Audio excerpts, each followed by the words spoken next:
영화보다 더 극적이었습니다. 북한 귀순 병사의 긴박했던 탈출 과정이 공개됐는데요. 네, 오늘 공개된 CCTV 영상을 보면 북한군이 군사분계선 너머로 총격을 가하고 군사분계선도 넘어왔던 사실이 확인되면서 논란이 커지고 있습니다. 네, 김형준 명지대 교수, 차재원 부산 가톨릭대 교수, 김태현 변호사와 함께 종합 정리합니다. 어서 오십시오. 안녕하세요. 안녕하세요. 추격조의 필사적인 사격을 뚫고 온 북한군 병사, 사선을 넘나들었던 모습 공개됐습니다. 주제어 보시죠.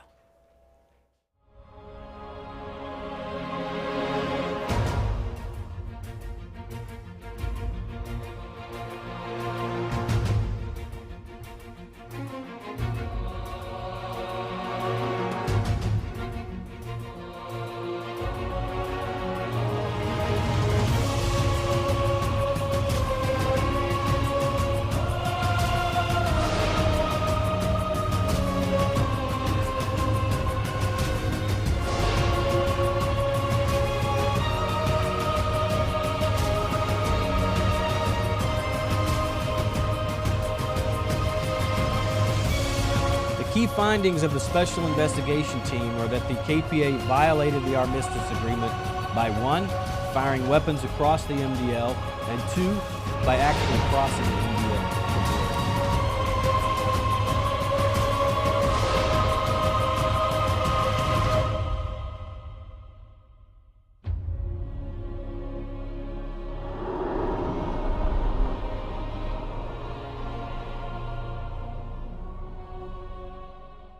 13일에 발생했던 북한군 병사의 귀순 장면, 그날의 그 모습이 좀 생생하게 담겼는데요. 교수님, 영화보다도 더 극적이었다고 평가가 나오고 있어요. 그렇죠. 이제 자유를 찾아서 남으로 넘어오는 그 북한 병사의 그 나름대로 이거 절박한 사정을 우리가 생생하게 지켜보는 한 장면이 아니었는가 생각이 드는데요. 어쨌든 지금 우리가 지금 세계 유일의 분단 국가입니다만 이 분단 국가에서 이렇게 북한의 병사가 자유를 찾아서 넘어오는 데 있어서 북한이 또 총격을 가하고 이러한 어떻게 보면 인권이 완전히 말살되는 장면이 또 지금 전 세계에도 낱낱이 지금 드러나는 그러한 오늘 또 하나의 장면이었는데요. 이러한 부분들을 본다고 한다면 빨리 남북 간 화해 협력을 통한 뭐 어떤 식으로든 이 지금 분단 상황의 그런 이 개선이 필요하다는 걸 또 한편 느끼는 것이고 또 한편으로는 이 북한의 지금 이 경비병들의 그런 또 지금 자유를 찾아서 넘어가는 북한 병사들에게 대한 무차별한 저런 총질에 대해서는 어떤 식으로든 나중에 뭐 통일되고 난 이후에라도 뭐 책임을 묻는 그런 조치는 있어야 되지 않겠나 생각도 듭니다. 네, 이 영상을 보면 군용 지프를 타고 아주 전속력으로 달리지 않습니까? 이쪽 지리를 잘 알고 뭔가 체계적으로 준비를 했나 이런 생각도 듭니다. 그렇죠. 왜냐하면 일반 사람 같으면 뭐 상상하지 못할 정도로 뭐 자유를 향한 것에 대한 것을 넘어서서 굉장히 나름대로는 목숨을 건 탈출이지 않겠습니까? 그 전속력을 다해서 또 어떤 면에서 봤을 때는 저게 이제 일종의 우리 쪽을 향해서 보는 일종의 시그널일 수도 있을 텐데요. 여하튼 간에 저거를 보면서 자, 영화도 저렇게 만들기 힘들 것 같다는 생각이 좀 들어요. 제가 이제 9.11 테러가 났을 때 그 화면을 보고 처음에 영화인 줄 알았었는데 이게 실질이었구나라는 생각을 가졌었는데요. 지금도 저걸 보면서 얼마나 이게 자유를 향해서 목숨을 건 탈출을 했는가를 아주 생생하게 보여준 저는 동영상이라고 봅니다. 네. 자, 장면을 처음부터 다시 한번 복귀하면서 보면은 일단 이 북한군 병사가 그 군용 차를 타고서 돌진합니다. 72시간 다리 쪽으로 돌진을 하는 모습부터가 나오게 되는데 바로 이 장면이죠. 자, 72시간 다리를 지나는 또 모습이네요. 지금 보면은 또 차량 앞에 라이트를 밝게 켜고 달리고 있습니다. 저거에 대해서도 또 해석이 여러 가지가 나오더라고요.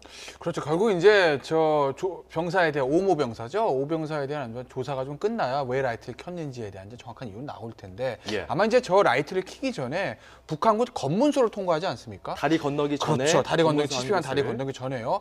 아마 그 검문소를 통과하기 전까지 차가 천천히 달립니다. 그러니까 검문소에서도 무슨 판문점에 일이 있어서 오는 차량으로 이제 파악을 했겠죠. 그런데 아마 검문에 응하지 않고 바로 속도를 내서 달리지 않았겠습니까? 자, 지금 바로 저 지점에서 이제 그 배수로에 걸리는 장면이거든요. 지금 저기서 만약에 좌회전해서 갔으면 판문각 계단 쪽으로 가게 됩니다. 그러면은 북한군 그 초병들과 같이 만나게 되는 거고요. 오른쪽으로 꺾어 들어가면서 우리가 좀 익히 본 그 차에서 탈출하는 장면이 나오게 되는데 자, 현재로서는 아직까지는 그 북한군 병사가 그 북한에서의 어떤 정보보다는 예. 남한에 와서의 그런 여러 가지 남한 눈물이랄지 영화, 드라마 이런 얘기들을 하고 있다면서요? 아, 그렇죠. 뭐 이국종 교수 오늘 그 브리핑 할 때 보니까 뭐 소녀시대 노래를 뭐 틀어줬다는 얘기들도 있고, 그리고 TV 같은 경우에는 이제 뉴스는 틀어주지 않는다고 해요. 왜냐면 뉴스를 틀어주게 되면 본인 얘기가 잠깐 나와서 아마 심리적인 부담을 느낄 것 같으니까 뉴스는 틀어주지 않고, 근데 영화 채널도 보여준다는 거 아니겠습니까? 일단 어느 정도 이국종 교수하고 간단한 의사소통은 현재 가능한 상태이기 때문에 당연히 완치라고 말할 수는 없지만, 뭐 며칠 전까지만 해도 뭐 생명에 대해서 위독할 수도 있다라는 그런 비관적 보도가 나왔을 때 그 단계는 아마 넘어선 것이 아닌가. 일단은 뭐 회복의 단계로 들어서고 있는 것으로 보이네요. 네, 알겠습니다. 지금 추격을 하는 북한군의 모습을 보면 철모도 쓰고 AK 소총도 들고 완전 무장 상태란 말이죠. 그렇다면 평소에 이렇게 완전 무장을 하고 있는 건지, 아니면 뭔가 연락을 받고 갑자기 이렇게 무장을 한 다음에 뛰어나온 건지, 그것도 궁금하거든요. 일단은 뭐 정전협정 위반 아니냐라는 얘기를 많이 하고 있는데요. 북한에는 2013년 정전협정 무효화 선언을 했습니다. 네. 그렇기 때문에 아마 저거는 평상시에도 저런 식으로 무장을 하고 있었던 게 아닌가라는 생각을 하게 되는 부분이 있고요. 네, 상당히 급박하게 네. 지금 뛰어가고 있죠. 그러다 보니까 저렇게 원래대로 하면은 뭐 JS 지역 내에서는 소총 휴대도 돼 있지 못하게 돼 있는데 네. 저렇게 급박하게 그것도 무장을 해서 뭐 40여 발의 총을 발사한 거 아니겠습니까? 저런 건 예. 큰 틀 속에서 본다고 한다면 분명히 명백하게 저거는 뭐 정전협정 위반 사항이고, 또 심한 총알이 또 경우는 군사분계선을 넘어왔다는 것 자체가 넘어왔고, 더 나가서 또 일부 북한 병사 한 명은 군사 분계선을 넘었지 않습니까? 맞습니다. 다시 돌아갔습니다. 이런 것은 뭐 명백하게 저는 정전협정을 위반한 거다라고 볼 수밖에 없는 거죠. 차주원 교수님, 저 네. 영상 바로 다음 장면이거든요. 엎드려 쏘는 병사가 있습니다. 두 명은 서서 권총을 쏘고요. 나중에 도착한 한 명은 무릎사 자세로 하는데, 저 엎드려 있던 병사가 쫓아갑니다. 쫓아가면서 그 군사 분계선을 넘었어요. 그렇죠. 부지불식간에 아마 넘었을 것 같습니다. 본인도 그러니까 지금 화면에는 지금 안 나오고 있습니다. 바로 옆에 지금 건물이 있거든요. 그 건물의 이 중간을 통해서 지금 군사분계선이 지나가고 있는데, 아마 그걸 미처 의식하지 못하는 상태에서 남쪽 지금 나오죠. 나오고 있죠. 지금 저 건물을 넘어왔다, 건물을 지나쳤다는 이야기는 군사분계선을 넘었다는 저 이야기거든요. 흰 건물의 그렇죠. 어느 지점이 군사 분계선입니까? 군사분계선은 저기 지금 건물의 정중앙을 아하. 이렇게 지금 세로로 보였을 때 가로로 이렇게 정중앙을 통과한다고 보시면 됩니다. 커다란 나무와 저 예. 건물을 중앙으로 갈랐을 때 중앙으로 갈랐을 때 지금 세로로 건물이 보이지 않습니까? 예. 가로로 중앙으로 통과한다고 보시면 되죠. 그렇기 때문에 지금 창문이 지금 6개인가 있으면 그럼 3개 정도, 아니 지금 4개 있으니까 창문 2개를 넘어오면 군사분계선을 넘었다고. 완전히 넘은 지금 넘었다고 봐야 장면인데, 되는 것이죠. 그럼 정전협정 위반이 명백하다면 이거 뭐 실효성 있는 제재가 이루어질 수 있는 겁니까? 사실은 뭐 2009년 이후로 지금 군사정전위원회 자체가 완전히 무력화되어 있습니다. 북한이 지금 2013년도에는 군사정전이 무력화를 공식적으로 선언을 하고, 군사정전위원회 회담 자체를 아예 열고 있지 않기 때문에 네. 우리 측도 지금 북한에 대해서 이 사건에 대해서 지금 통지를 하려고 해도 군 통신선도 다 절단이 된 상태이기 때문에, 이번에 그 우리 JSA 보면 항상 이 마주보고 있는 이 경비병을 상대로 해서 거기서 우리가 그 구두로 항의를 하고, 북한은 거기 녹음을 해갔다고 그러거든요. 예. 그렇기 때문에 뭐 군사정전위원회는 열릴 가능성은 없다고 보지만, 제가 봤을 때는 또 하나의 방법은 지금 저 판문점 JSA 지역은 유엔 사령부가 지금 우리 측은 지금 경계를 하고 있는데, 유엔 사령부가 지금 그 어떻게 보면 그 소속 기관이 어디입니까? 유엔 아닙니까? 그렇다고 한다면 유엔 안보리 차원에서 우리나라가 유엔 안보리 차원에서 이것의 그 문제를 제기를 해서 유엔 안보리에서 뭐 추가적인 대북 제재를 하는 것도 하나의 방법이지 않을까 생각이 듭니다. 네, 이렇게 필사의 탈출 장면을 살펴봤는데, 오늘 또 열 감지 장치 영상이 또 공개됐습니다. 이렇게 필사의 탈출을 하고 나서 쓰러져 있는 병사를 우리 군 병사 2명이 포복을 해서 다가가서 구출했단 말이죠. 그런데 총 원래 이 3명이 아니라 2명이 열 감지 장치에 잡히지 않았나, 이런 의혹도 있었는데 3명이 일단 열 감지 장치에 다 잡히기는 했습니다. 그러니까 처음에 이제 여기 나온 게 저 대대장이요. 그 대대장과 권중령이라고 하죠. 이제 권중령이 가서 직접 가서 구해왔다. 그래가지고 이제 굉장히 영웅처럼 이제 보도된 그 부분 때문에 결국 권중령에 가지 않았는데 간 것처럼 군에서 좀 이렇게 좀 포장을 한 건 아니냐면 그런 의혹이 좀 있지 않았습니까? 근데 예. 일단 보시면요, 권중령이 직접 간 건 아니고 이제 앞에 가는 두 사람이 그 부사관들인 거죠. 그렇죠. 직접 간 것이고 권중령은 뒤에서 이제 상황을 관리하고 그 병사들 엄호하는 거죠. 그래서 저 부분에 대해서 아마 군사 전문가들은 그런 얘기를 하더라고요. 대대장은 후방에서 전체적인 상황을 관리하는 게 맞는 것이지 직접 전선에 뛰어드는 것이 오히려 좀 무리가 있다. 네. 예. 그리고 어차피 지금 직접 가서 둘을 구해오진 않았지만 뒤에서 상황 관리를 했기 때문에 권중령도 저 오병사를 어떤 구조의 역할을 충분히 한 것이고 그렇다고 보면 큰 문제는 없다. 근데 다만 예. 직접 하지 않았는데 직접 포박해서 간 것처럼 조금 과장이 된 것 그 부분에 대한 약간의 아쉬움들은 좀 나타나더라고요. 군에서 이제 해명하다 보니까 또 그렇게 이야기가 나왔는데 어쨌든 이에 대해서 유엔군 사령부 공보실장은 화면을 설명하면서 나름대로 이 대대장의 행동에 대해서 평가를 내놓았습니다. 좀 들어보시죠. The Special Investigation Team determined the JSA Security Battalion personnel demonstrated appropriate self-discipline and sound decision-making at a time when the situation on the ground was not nearly as clear as we can see now in the video. The UNC commander endorses the actions of the tactical leaders on the ground because they de-escalated this uncertain and ambiguous situation at the JSA. 유엔사 측에서는 한국군의 대처 자체를 전반적으로 지지하는 것 같아요. 그렇습니다. 왜냐하면 이제 대응 사격을 하지 않았다는데 정정 위반 협정을 했으면 대응 사격을 해야 되는 것이 아니냐. 이제 교전 규범에는 아마 그렇게 나왔을 가능성도 있겠으나 실질적으로 JS 경비대대가 현명하게 대처를 했다고 최드 G. 캐놀 유엔 사령부 공보실장이 얘기를 하고 있는데요. 문제는 이제 이것이 확산되지 않는 상태에서 종결됐고 그리고 갈등을 고조시키지 않았다는 점에서 또 대대장은 충분하게 이제 인솔하고 엄호를 했다는 게 확인이 됐기 때문에요. 저걸 가지고 너무 지나치게 대응사격하지 않은 것이 잘못됐다라고 얘기하기에는 좀 한계가 있을 거라고 저는 봅니다. 예. 네, 어느 정도 일단 논란은 종식된 것 같은 그런 느낌인데요. 이런 가운데 북한 귀순병사가 이제 의식을 완전히 회복했다 이런 얘기가 나왔습니다. 지금 상태에 대해서 이국종 교수가 브리핑을 한 내용이 있는데요. 한번 들어보시죠. 그래서 저하고는 이게 되게 가까워서 이제 농담도 하고 이런 사이인데도 아주 친구가 괜찮습니다. 아주 좋은 청년입니다. 그래서 과묵하고 듬직하고 저는 그 친구가 진짜 한국 사회에서 나중에 잘 여생을 살면서 직장을 다니면서 또 자기가 여기서 돈 벌면 세금 내지 않습니까? 그걸로 다시 국가 경제에 기여하고 그런 모습이 선순환이라 그럽니다. 선순환 구조를 만드는 게 전 그걸 꼭 보고 싶습니다. 세 곡을 틀어줬었는데 처음에 그 소녀시대의 지가 있는데 락 버전이 있고요. 락 버전이 네메시스하고 투스테이하고 이렇게 인디밴드에서 부른 버전이 있습니다. 그리고 지 오리지널 버전이 있고 그래서 세 가지를 이렇게 보고 그 이제 재밌게 하려고 이렇게 하거든요. 뭐가 좋냐고 이렇게 물어보니까 역시 오리지널 걸그룹이 부른 게 좋다 그러더라고요. 왜냐하면 나머지 두 밴드는 그냥 남자들이거든요. 남자들만 나오니까.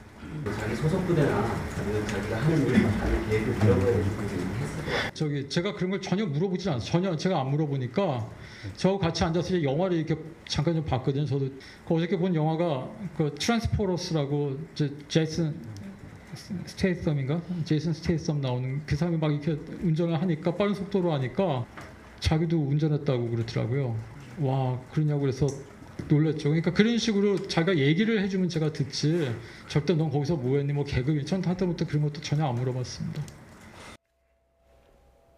네, 이국종 교수님 이야기를 들어보니까 정말 우리와 다름없는 우리네 청년과 다름없는 평범한 20대 청년인 것 같아요. 걸그룹도 좋아하고요. 그렇죠. 예. 그러니까 뭐 우리 대북 확성기 방송도 하고 있고 지금 뭐 그런 보도들이 심심찮게 있지 않습니까? 북에서도 우리나라 K-팝 노래 그다음에 드라마 다 본다. 뭐 우리나라 그 DVD 같은 것도 장마당을 돌아다닌다 하고요. 하다못해 이 SD 카드까지도 돌아다니는 얘기들 합니다. 스마트폰도 많이 가지고 있다고 하고요. 그렇기 때문에 저 병사가 북에서 어떤 위치에서 어떤 생활을 했는지 아직 알려지지 않았지만 뭐 충분히 뭐 직접적 또는 간접적으로도 K-팝하고 우리나라 드라마에 대해서 익숙하질 가능성은 높지 않습니까? 그러니까 아마 저런 소녀시대 노래라든지 그런 것들에 대해서 아무런 거부감 없이 좀 잘 받아들이는 것을 보이네요. 그러니까 저런 말 한마디 한마디가 사실 우리의 대북 전략, 우리 군의 대북 전략에도 영향을 줄 것 같아요. 어떤 심리전적인 측면에서도 그렇고요. 그렇죠. 사실 뭐 지난번 그 영국에 있던 그 북한 쪽에 그 영사 태영호 영사가 공사. 공사가 우리나라에 넘어왔지 않습니까? 그래서 태영호 영사가 최근에 하는 이야기가 소프트 파워의 중요성을 이야기하고 있거든요. 네. 그러니까 지금 북한에 지금 한국 드라마, 가요 이런 데 대해서 상당히 많은 관심들이 있기 때문에 그걸 지금 제일 두려워하는 것이 김정은이라는 것이죠. 김정은 입장에서는 북한 주민들이 남쪽의 그런 한류 문화에 이 상당히 동경심을 갖게 되는 순간 체제가 와야 될 수 있다. 그렇기 예. 때문에 지금 태영호 영사 같은 경우, 공사 같은 경우는 USB나 뭐 다른 셋톱박스 같은 걸 갖다가 북한에다가 어떤 식으로든 뿌리는 것이 오히려 북한 체제를 무너뜨리는 하나의 좋은 방법이라고 이야기할 정도라고 이야기를 들어보면 사실은 지금 넘어온 그 북한군 병사 자체도 상당히 우리나라의 가요나 드라마를 많이 접했을 가능성이 높다. 바로 거기에서 이 남쪽으로 탈출할 수 있는 동기를 하나 찾은 것이 아닌가 하는 생각이 든다는 것이죠. 그렇다고 예. 한다면 아까 방금 말씀하신 것처럼 지금 우리의 그 대북 전략도 약간 조금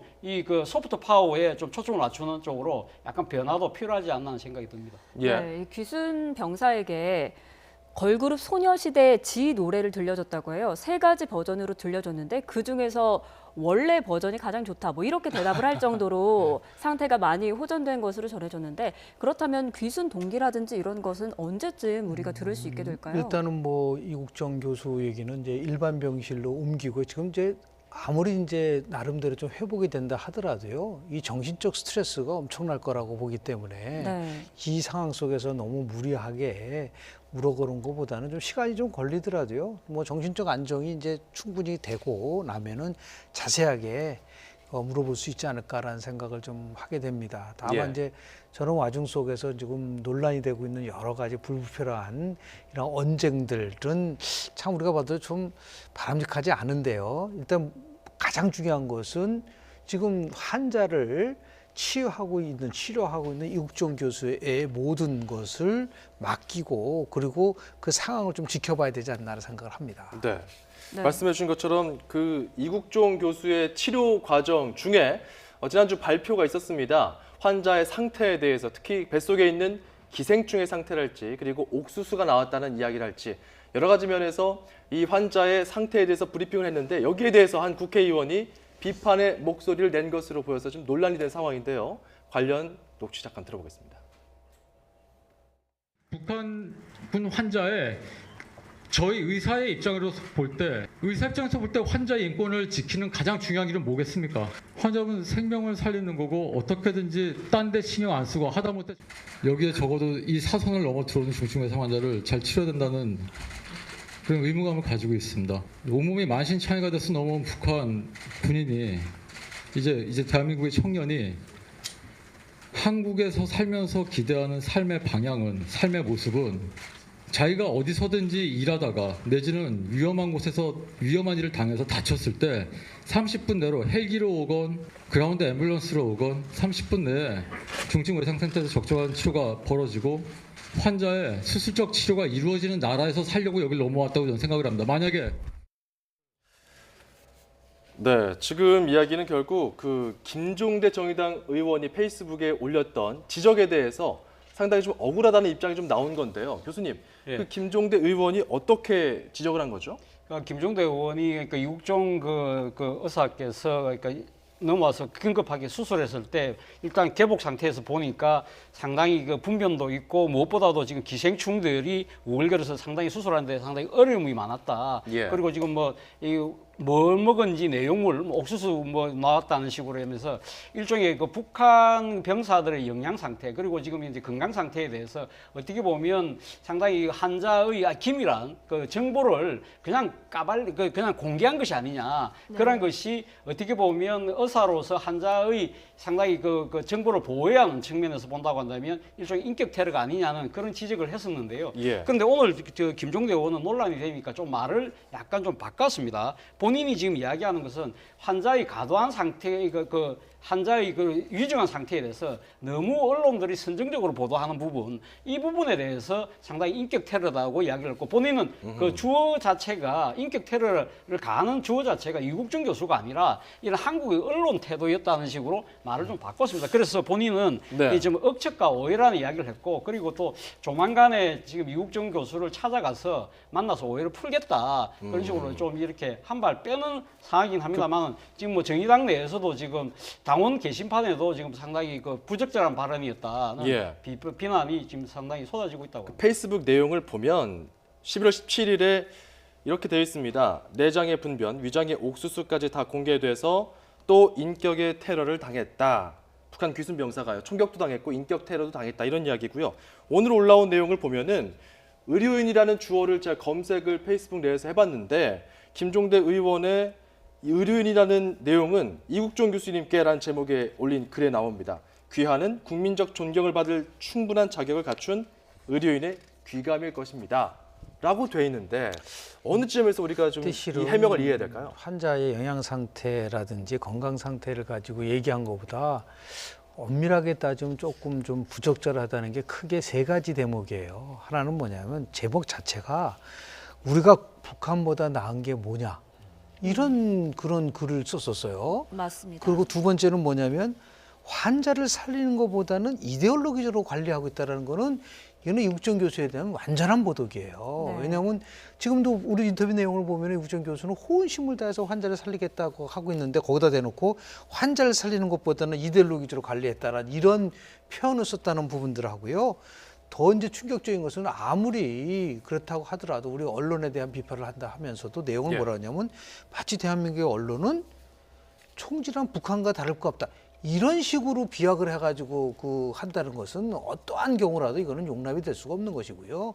대한민국의 그래도 공당의 국회의원이 이런 식으로 저는 발언한다는 것은 상당히 이거는 문제가 있고 부적절하다. 그리고 인격 모독, 인권 얘기를 하고 있으면서 북한의 인권 문제와 관련은 얼마나 더 심각합니까? 전 세계의 진보가 공동으로 추진하는 세 가지의 가치가 있어요. 네. 인권, 반전, 반핵입니다. 그런데 북한의 인권과 반전과 반핵에 대해서는 침묵하고 네. 대한민국에 대해서 저렇게 비판의 칼을 세운다고 한다면 누가 그걸 받아들일 수 있겠습니까? 알겠습니다. 그러면서 네. 봤을 때 조금 아쉽고 부적절했다고 봅니다. 네, 많은 분들이 그렇게 느끼시듯이 이국종 교수님도 의사로서 자괴감이 든다 이렇게 밝혔습니다. 뿐만 아니라 의사의 입장에서 인권이 뭐겠느냐, 환자의 인권을 지키는 게 가장 중요한 거 아니겠느냐 이런 말을 했는데요. 한번 직접 들어보시죠. 네, 그래픽 한번 보시죠. 예, 의사들이 그렇게 환자분을 쉽게 생각하지 않는다. 북한군 환자의 인권을 지키는 가장 중요한 방법은 목숨을 구하는 일이다. 이런 식으로 말씀을 했습니다. 그렇죠. 이국정 교수 입장에서 보면 굉장히 열심히 절가성을 다해서 환자를 살려냈더니 돌아온 건 본인에게 대한 어떤 비난이라고 하면 그걸 어떤 의사가 받아들일 수 있겠습니까? 근데 저는 앞서 이제 김영준 교수님께서 다 좋은 말씀 해주셨는데 저는 글쎄 김종대 의원이 이 얘기를 꺼낸 저는 의도 자체가 무엇을 노리고 김종대 의원은 무엇을 말하고 싶어서 과연 그랬는지 이 정말 환자의 인격을 생각해서 의료법 위반의 부분을 지적하고 싶었던 것인지 아니면 우리가 사실 언론에 대한 비판이 있지 않았습니까? 근데 언론 입장에서 보면요. 이 팔북한 병사의 뱃속에서 기생충이 나왔다. 먹은 건 옥수수밖에 없다. 분명히 가직 차있다. 이 얘기는 그 환자의 인격 이런 걸 떠나서 북한의 지금 영양 상태나 그것이 우리가 생각하는 것 이상으로 굉장히 안 좋다는 것이기 때문에 굉장히 더 중요한 문제 아니겠습니까? 그것도 그렇고 또 그럼요. 그 상태 때문에 수술 과정에서 또 변수가 그렇죠. 생길 수 있다. 네. 이렇게 이제 해명했던 거거든요. 그래서 김종대 의원의 어떤 페이스북 글을 보면 그런 부분들이 나와요. 그걸 가지고 사회가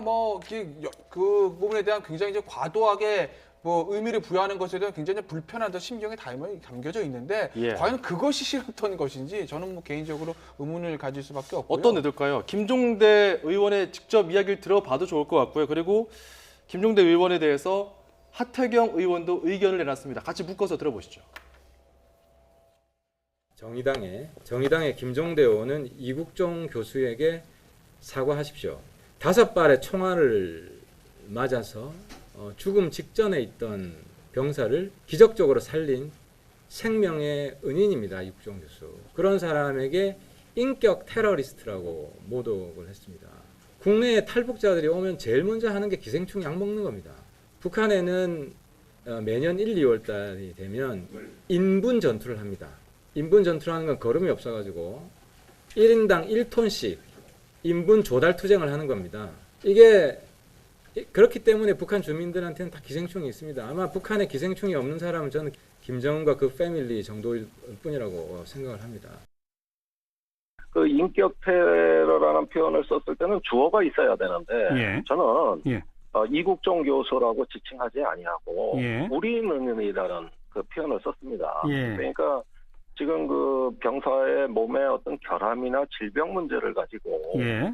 언론에 이제 선정적인 보도가 나왔고요. 이국종 교수한테 뭐 사과하실 의향이 있으세요? 일단은 이런 문제 때문에 환자 치료에 전념하지 못했다면 그것은 제가 상당히 유감스럽게 생각하고 이국종 교수가 꿋꿋하게 의료에 전념하실 수 있도록 용기를 내시라. 예. 다음번에 예. 어느 정도 좀 우리 마음도 회복돼야 되지 않겠습니까? 예. 그런 차후에 좀 더 성찰적인 자세로 한번 우리가 다시 한번 이 문제를 논의해보자. 이렇게 말씀드리고 싶습니다. 일단은 한 발 물러서는 모양새인데 교수님 그런데 이게 네.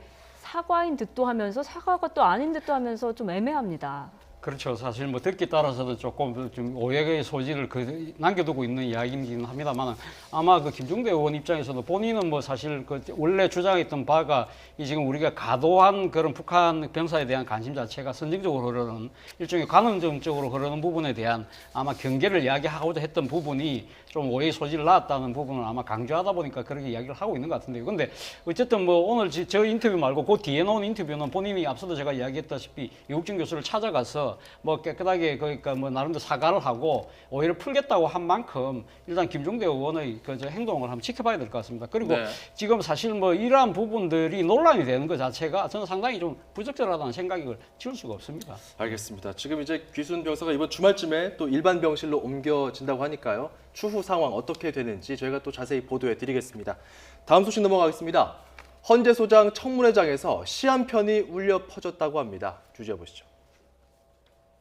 존경하는 국회 인사청문특별위원회 위원장님과 위원님 여러분, 많은 것이 모자란 제가 헌법재판소장의 막중한 역할을 감당할 수 있을지, 또한 전직 대통령 탄핵 결정의 보충 의견에서 진정한 지도자는 국가 위기의 순간에 상황을 신속하게 파악하고 피해자 및 그 가족들의 아픔을 함께하며 불평등이 없는 세상은 없지만 결과의 불평등을 초래하는 출발선의 불평등을 해소하고 사랑의 바탕을 둔 정의를 추구함으로써 이제 위원님들께 제가 가장 좋아하는 시인 김종상님의 누군가 나에게 물었다를 들려드리고 인사 말씀을 마치겠습니다.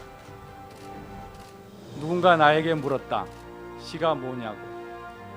나는 시인이 못되므로 잘 모른다고 대답하였다. 무교동과 종로와 명동과 남산과 서울역 앞을 걸었다. 저녁역 남대문 시장 안에서 빈대떡을 먹을 때 생각나고 있었다.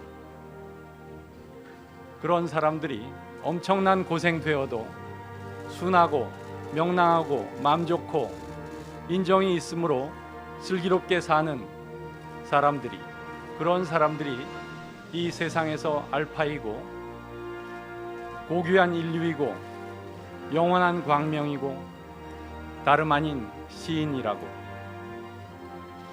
앞으로 생각에 생각을 더해 제 모자람을 줄이고 이 땅의 정의가 더욱 뿌리내리도록 미력을 다하겠습니다.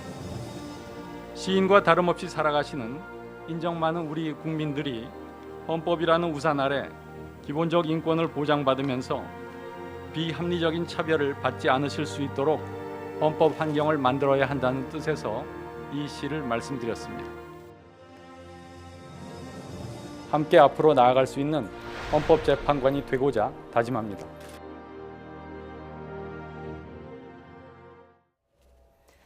네, 오늘 청문회 상당히 좀 거친 청문회가 되지 않을까 싶었는데 그래도 이 시 덕분인가요? 분위기가 상당히 훈훈했습니다. 일단은 이제 청문회장 내에서의 풍경이 이제 과거와는 많이 달라진 건 사실인데요. 미국의 청문회는 저거보다 더 합니다. 가족들도 다 와요. 그런가요? 네, 그렇죠. 그래서 그 안에 정말 엄밀하게 따지면 정책 청문회도 되고 축제 같은 청문회가 되는데 저는 저걸 보면서 우리 같은 청문 대상인데 한 사람은 보고서가 채택이 안 되고 장관이 되고 한 사람은 이제 보고서가 이제 채택이 돼서 이제 국회 내에서 헌재 소장이기 때문에 동의를 받는데요. 일단은 중요한 것은 헌법재판소장으로서 어떻게 직무에 임하겠다라는 각오로 저걸 좀 시로 대신했기 때문에 우리가 더 지켜봐야 되지만은 또 하나 이제 조금 아쉬운 부분은 우리 이진성 지금 저 헌재소장 후보자가 임기가 실은 이렇게 많지 않아요. 내년까지로 돼 있기 때문에 제한적인 거죠. 그래서 그 문제도 지금 우리가 빨리 조금 좀 손을 봐야 되지 않는가라는 생각을 좀 합니다. 예, 김태현 변호사님, 어쨌든 법조인이시니까요. 헌재소장 이제 남은 임기 동안 어떻게 잘 그 임무를 수행할 수 있는 그런 정책적인 검증이 이번 청문회 때 잘 이루어졌습니까? 글쎄요, 근데 뭐 정책적인 문제나 능력에 대한 문제는 없죠. 왜냐하면 기본적으로 헌법재판관을 하던 분이기 때문에 거의 한 5년 정도 하던 분이기 때문에 헌법재판소장으로서 이제 능력 문제는 전혀 없는 건데 이제 문제는 이제 청문회 통과 여부하고 결국 이제 그런 문제 아니겠습니까? 근데 오늘 청문 채택 보고서 채택이 됐습니다. 그날 바로 당일에 채택이 됐어요. 별 청문회 과정에서도 별 문제가 없었고. 아마 통과도 국회 통과도 뭐 수월하고 될 것 같은데 아마 두 가지 측면일 거예요. 하나는 한 번 낙마시켰기 때문에 야당 입장에서도 두 번 연속 낙마시키는 부담이 있는 측면 하나 있고 그리고 이제 이진성 후보자 저 특징을 보셔야 되는데 저분이 헌법재판소관이 될 때 지명한 사람이 양승태 대법원장입니다. 그럼 굳이 표현하자고 하면 진보적 색채보다 보수적 색채가 강한 사람을 볼 수도 있거든요. 양승태 대법원장의 성향으로 봤을 때. 그리고 정통 법관 출신입니다. 그런 점을 감안하면 현 야당, 뭐 자유한국당이나 바른정당에서 반대하기도 좀 애매한 측면이 있고요. 또 하나는 잘 아시겠지만 세월호 문제를 그 박근혜 전 대통령 탄핵 때 세월호 문제를 지적했던 소수 의견 2명 중에 한 사람입니다. 그런 측면에서 보면 지금의 여권의 더불어민주당에서도 반대하기도 참 애매모호한 측면도 있거든요. 그렇기 때문에 저는 뭐 여야 크게 반대 없이 아마 그 청문회가 통과가 될 거라고 보고 남은 임기도 별 무리 없이 잘 뭐 업무를 수행하실 거라고 봅니다. 네, 그런데 자유한국당 내부에서는 홍정학 장관이 임명된 것을 두고 홍탄 대실이다 뭐 이런 말도 나오기도 했었잖아요.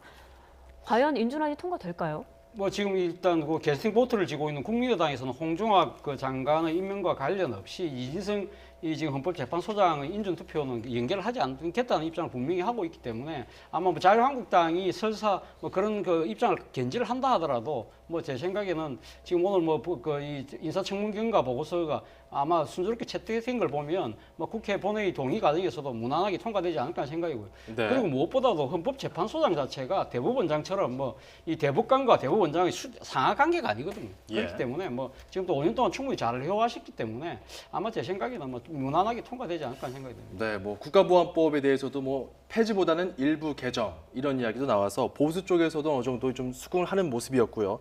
탄핵 보충 의견에서는 어찌됐건 참사 당일에 대통령의 불성실함을 나타낸 징표였다 이런 소수 의견까지 냈었는데 향후 내일 이제 그 법안에서 어떻게 통과가 될지 임명은 좀 지켜봐야 될 것 같습니다.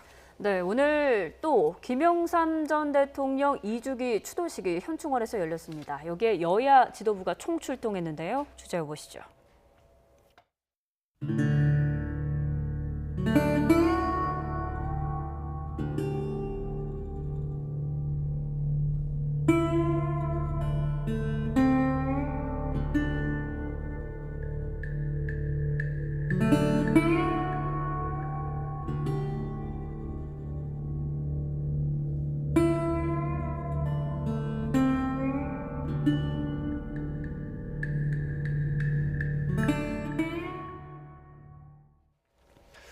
자, YS 추도식 이제 2기 추도식이었는데 문재인 대통령도 참석했어요.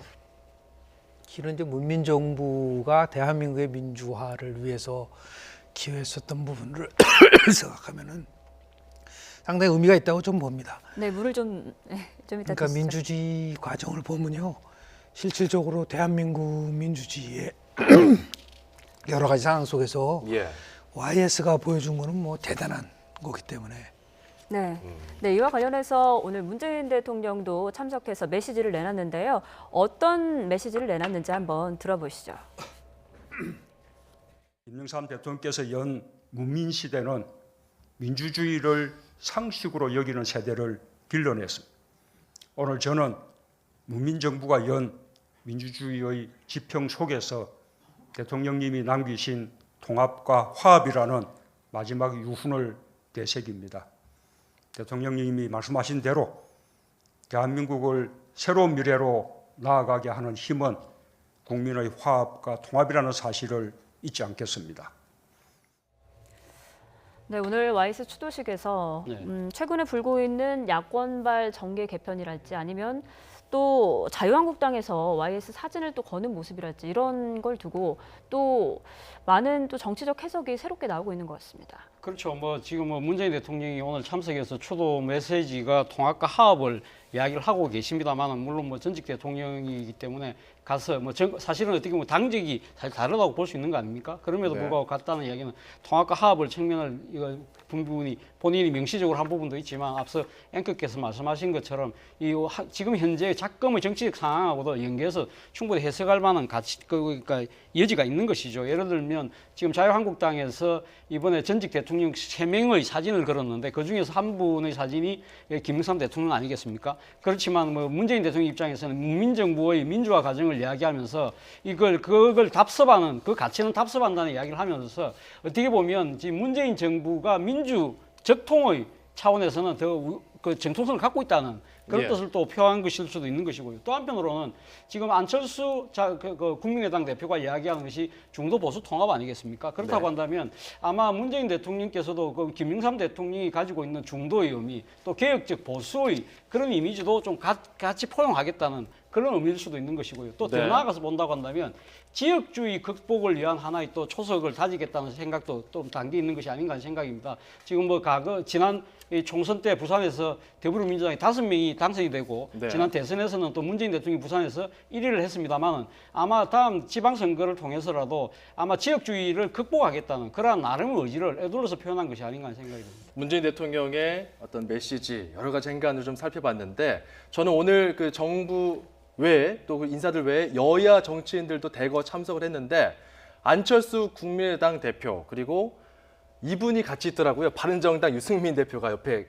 나란히 앉았던데요. 지금 또 그 정치권에서 끈끈한 브로맨스를 자랑하는 두 분 아니겠습니까? 얼마 전에 이제 두 사람이 이제 만나서 굉장히 좀 심도 있는 논의를 나눴다고 하고 어제 그 국민의당의 어떤 끝장 토론에 어떤 큰 결과를 나오진 않았지만, 뭐 국민의당 그 안철수 대표 같은 경우에는 바른정당과 통합을 추진하겠다는 거의 뭐 공개적으로 밝힌 거랑 다름없지 않겠습니까? 유승민 대표도 거기에 대해서 화답하는 분위기고요. 그러니까 이제 두 사람이 어떤 저런 좋은 모양새들을 유지하는 것이고, 앞으로 뭐 국민의당과 바른정당이 직접적으로 통합을 할지 아니면 단순히 연대를 거쳐서 통합을 갈지는 좀 지켜봐야 되겠으나, 어쨌든 유승민 대표하고 안철수 대표가 저렇게 가까워지는 모습은 내년 지방선거까지 아마 그 이후까지도 계속 볼 수 있지 않을까 싶습니다. 네, 또 전직 대통령에 대한 평가는 항상 또 엇갈리기 마련이잖아요. 오늘 2주기를 맞춰서 짧게 YS가 정치사에 남긴 의미 정리해 주시죠. YS는 대한민국 민주화를 위해서 큰 산이에요. 대한민국의 민주화 투쟁에 대해서 10가지 사건 중에서 제가 분석한 거는 6가지에서 YS가 참여를 합니다. 민취협을 만들고 23일간 단지 투쟁하고, 뭐 79년도 5월 30일 전당대회에서 친민당 총재가 되고 유신 독재와 투쟁했었던 부분들을 포함해서요. 근데 지금 오늘 저는 평가를 해보고 싶은 거는 뭐 유승민, 안철수 두 사람이 만난 게 중요한 게 아니라 문재인 대통령이 참석했다는 게 참 의미가 있어요. 왜냐하면 이제 부산이라는 것이 갖고 있는 민주화에 대한 여러 가지 상징성이 있는 거가 있지 않습니까? 79년도 부마 사태, 그리고 노무현 전 대통령을 누가 결국은 정치권으로 데리고 왔냐면 YS가 데리고 왔거든요. 그러면서 봤을 때 큰 틀 속에서 보면은 지금 뭐 호남 플러스 부산이라고 하는 것을 같이 묶어가면서 YS와 DJ를 같이 묶을 수 있다라고 하는 그런 틀 속에서 봤을 때 오늘 문재인 대통령이 참석한 거는 참 잘한 것이고, 그리고 화합과 통합이라는 면에서 봤을 때도 참 좋은 저는 그 이벤트였다고 저는 봅니다. 알겠습니다. 여기까지 듣겠습니다. 지금까지 김형준 명지대 교수, 차재원 부산가톨릭대 교수, 김태현 변호사였습니다. 세 분 고맙습니다.